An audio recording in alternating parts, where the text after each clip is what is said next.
Okay, strangely enough, I am almost 100% confident after all of the piglet shenanigans that we've been talking about, Erickson is currently breeding on Ragna. So mark this day. Maybe she was ovulating. Maybe she was in heat. I have no idea. I'm gonna spare you the details on this visual I'm getting. Now I completely understand the disheveled shoulders because he tries to mount completely on top of her and then he's just aggressively moving himself back and forth.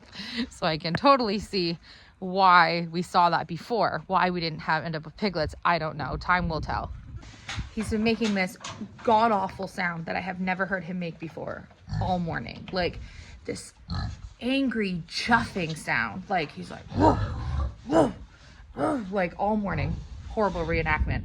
But I came out thinking something was wrong this morning when I was letting the chickens out because I was hearing this absolutely horrendous noise coming from the garage. And my first thought was maybe one of the chickens got blocked in the garage overnight, because the other night I closed the garage up, didn't realize that one of the hens, one of the little black ones, was in the garage and it spent the night in one of the pens where the pigs aren't. The last couple of nights, I would say the last week actually, I have been leaving the pigs together in Erickson's stall because I wasn't seeing any piglet activity and I thought, I don't want to miss the next heat cycles. And clearly I'm not visually seeing, or maybe I did. And that was what we saw, you know, a month ago when I thought she was starting to go in labor. I know, so confusing. I'm so sorry. I'm just figuring this out as I go. So I don't feel, with all of the lack of piglets that we've had, that I'm totally confident that Ragna and Frida were pregnant at all, or I don't really know. And so I didn't want to miss the next heat cycle, so I put them together. But you can hear that he's quite riled up and he's currently at her head. He's on the wrong end, but he has the right idea. So my thought is that because he is like after Ragna's clearly in heat right now. Does that mean that Frida could be pregnant if he's ignoring her, or it might just not be Frida's heat cycle? So I'm going to keep watching these guys like crazy. I am determined to figure this out. So not only can I recognize heat cycles, but I also can know for sure and mark dates when I've seen any love connections happening, so that I can be much more accurate at when piglets might arrive, if we have pregnancies, if we don't, things like that, because this is just all a learning curve for me.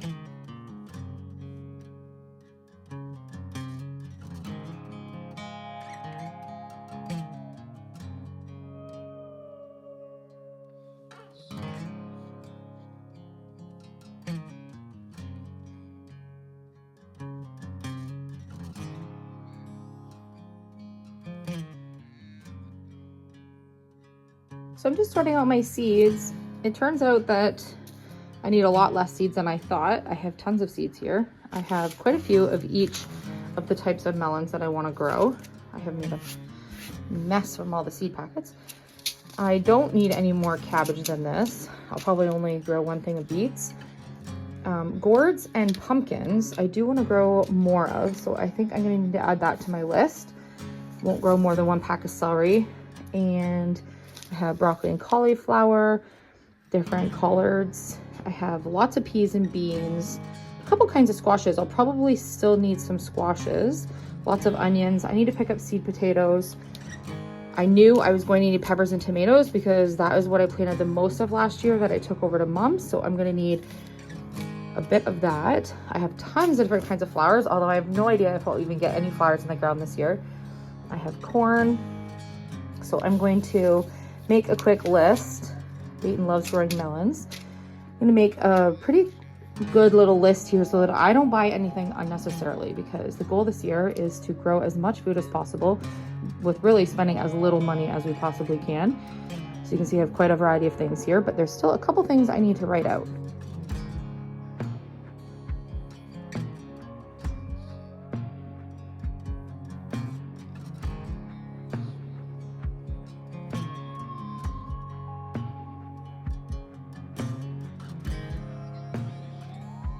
I'm in the kitchen and I hear some excruciating goat screeching. The wind blew the goat door closed. Good job, Ricky. Good job. See, you saved your friend? Did you save them? Good job. Hi, sweet girl. She waits for me everywhere I go. And then she'll just lay her head on my hand like this. And then she falls asleep. Yeah. My sweet girl. You're sleepy? Go take a nap in your clubhouse. Go take a nap. Oh, she lays it right here on her lip. Oh, you're a mama's girl, huh, Brookie? Yeah, mama's girl. I love you. Go in your clubhouse and take a sleep in your bed. Okay, then let me come in and sit with you. Okay?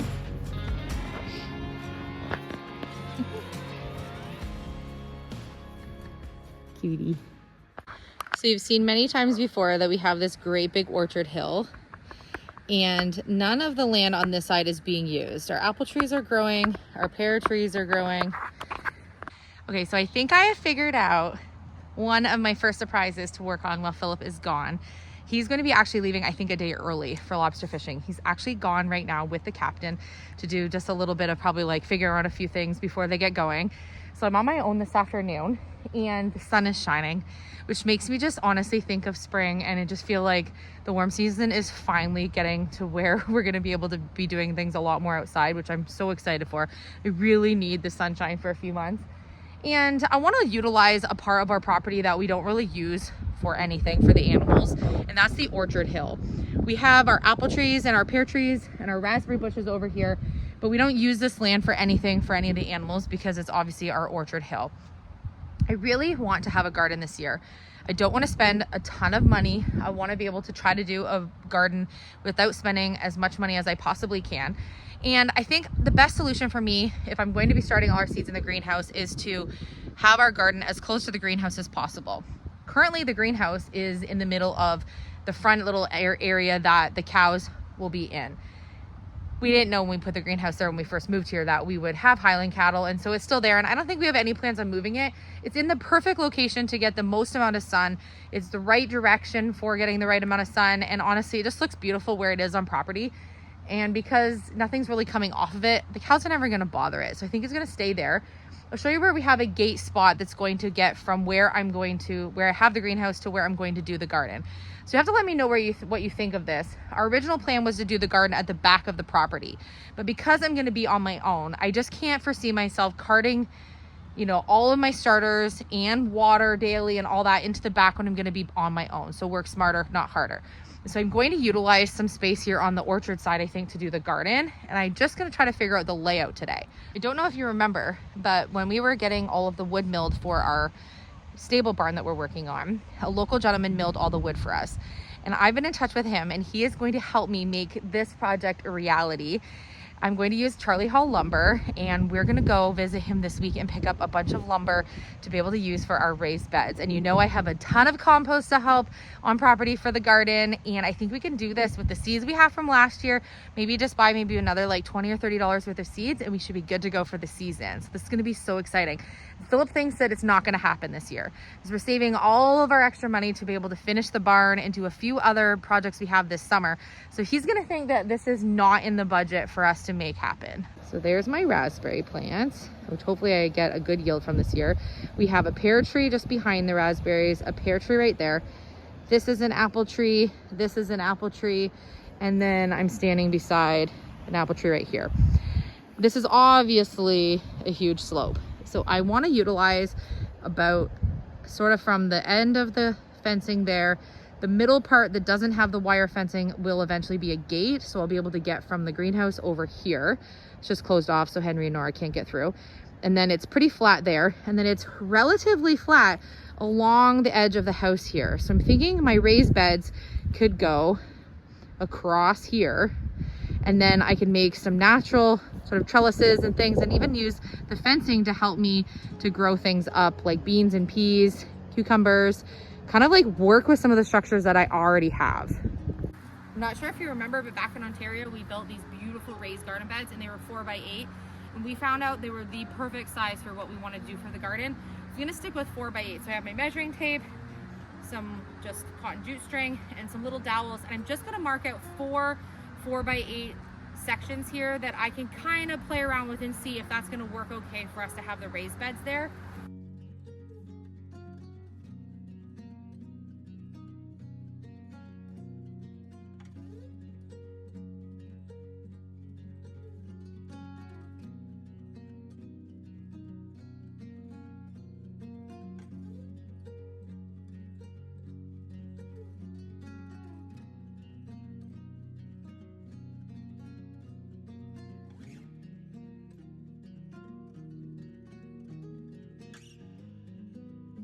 If I can just see it this way, it'll help me when I'm building in a couple days.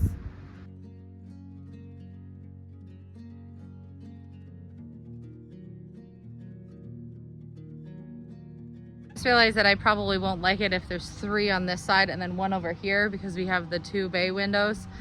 So I'm thinking maybe now I'll do 1 8-foot, 1 in front of each of the windows.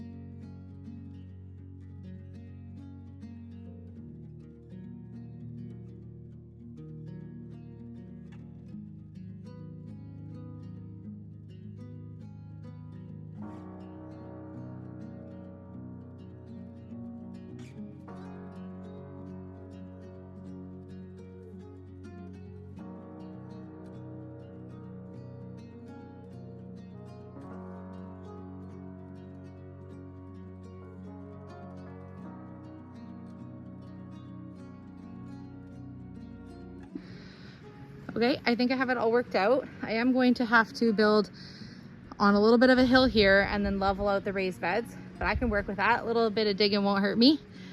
Good exercise. Let's get this strung up.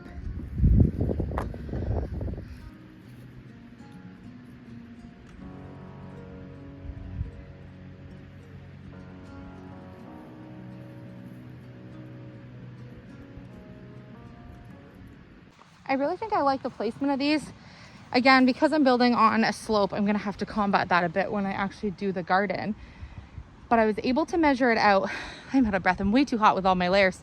It's a good sign spring is near. I was able to do the measurements for this, and now they're obviously just strung up. So I'll make sure they're perfect when it's actually wood, but I wanna show you something.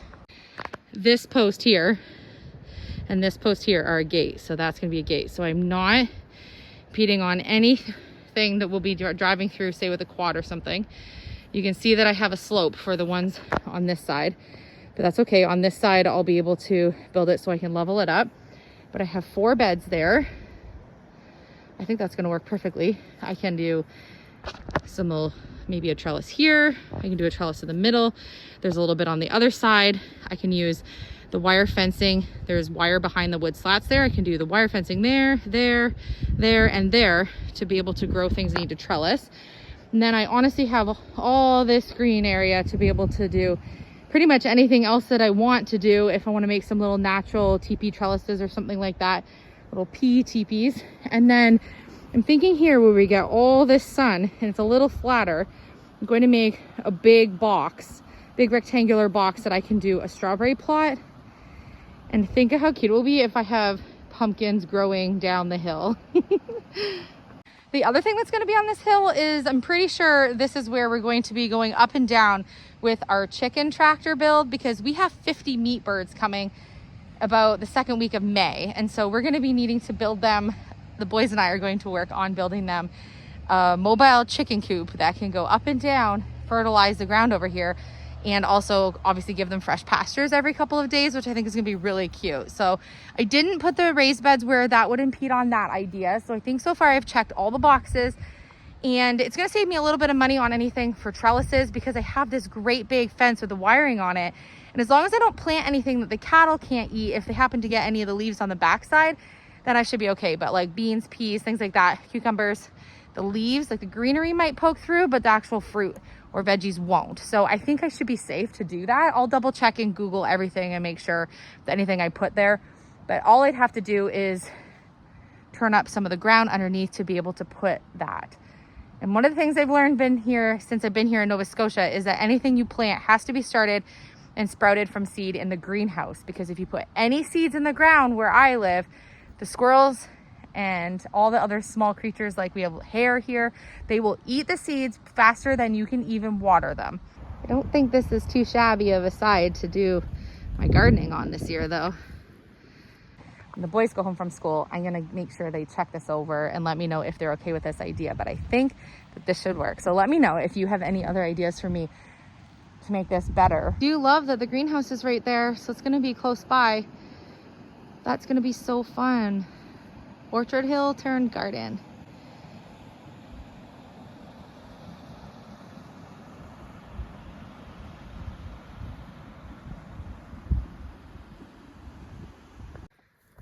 Busted all together. So as you know, the past couple of years, we have attempted to start our garden, and everything in life, literally everything in life, has stopped us from being able to have our first homestead garden here at this property. When we were in Ontario, we grew such a plentiful garden, and it was so easy to grow there. I believe we were zone 6A, 6B, which is the same zoning that we're in for gardening here in Nova Scotia. But the weather here is so different, and the growing conditions are so different. So for me, it's so surprising that it's the same zoning when things here are going to be much more challenging to grow. But I am going to do everything in my power to have a garden this year. I'm not going to let anything stop me. And I was thinking last week or the week before, when we found out Philip was going to be gone for 2 months, that, well, you know what, something's got to give. Something that I have planned over the next couple of months is got to go off of the to-do list, because can I do it all? And what am I wanting to sacrifice out of the projects that we have to do over the next couple of months, because I will be by myself? And the reality is that there's nothing on my list that I don't want to accomplish over the next couple of months. Am I being a little overzealous? Maybe. Am I willing to challenge myself? Absolutely. And so I'm going to do everything I can to make this garden work, which means that I'm going to be starting my seeds this week. Boys and I are going to probably get some started this weekend. I have them home for the 4-day Easter long weekend, the first 4 days that Philip is gone. And we're going to just start. And if we don't start, we're never going to do it. So I think I'm not going to let any of the next couple of months scheduling challenges, set me back from doing anything that I want to do. And I think it's going to be a fun next couple of months to be able to show you everything that I can accomplish. I'm very, very excited. So stay with me. I would absolutely love as much support as you can possibly give me over the next couple of months being by myself. And I am going to be with the boys sometimes in the evenings on the weekends. And maybe on some odd days we might get Philip. I'm going to try to let you see him as much as possible. I'm definitely taking you with us at 4 a.m. for launch day, probably Friday or Saturday morning, depending on when they start. Brooke is falling asleep between my legs. She's literally falling asleep. And so yeah, you're still going to get to see him, but it's going to be me. So if you can give an extra comment, watch the video and then play it again while you leave it running in the other room on mute, anything you can do to help me. I want to show Philip that I can do this on my own and that I can even grow and boost our channel while he's gone. So any possible way you can think of to help me over the next couple of months, please do. I will greatly appreciate it. I hope that you'll be able to see over the next couple of months all of the love and care and time and hard work that I'm going to put into absolutely everything. I'm so thankful for this life that I get to live here on my property with my family. And if you look back and think about where we started just a few years ago, it's really incredible how far we've come. And some days when I'm just sitting here loving all my creatures, or planning out my next garden plot, or saving my money to be able to do the next stages of the barn, things like that, I am just so grateful. With the ups, the downs, anything that this adventure brings us, I'm just so thankful that not only do I get the opportunity to do it, but that I have all of you with me, because you guys are amazing. So thank you so much. I love you. Say I love you. Say I love you. You're so loving the sunshine. And we will see you on tomorrow's episode. The girls are still not for sure that they want me to love on them.